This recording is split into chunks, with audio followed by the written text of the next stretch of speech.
Residents in two parishes are being told to brace for more restrictions as the security forces intensify operations in search of guns and wanted men in St. James and Westmoreland. However, the police say major thoroughfares will not be impacted. Anthony Lugg has details. Yet another declaration of a state of emergency, this time in St. James and Westmoreland.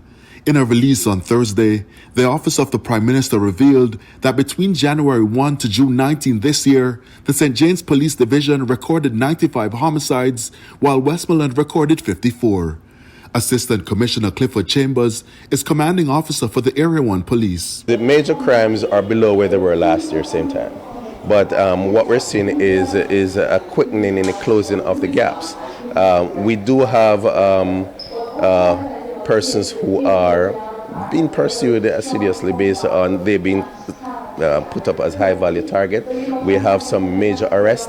Residents of St. James and Westmoreland have become familiar with the declaration of the enhanced security measure, which many argue is ineffective. The police, however, say they've identified several persons wreaking havoc across the two parishes.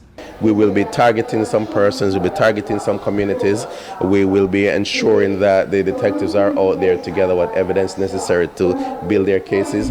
But generally speaking, we will be moving into close to a lockdown. But with complaints from business operators in the past about the impact of the restrictions, ACP Chambers sought to alleviate those concerns this time around. We are not looking to lock down major thoroughfares as we have done in the past, but we will be targeting some persons who are creating the issues out there for us. In announcing the measure, Prime Minister Andrew Holness emphasized that the security forces are compelled to respond to a surge in criminal activities in both parishes.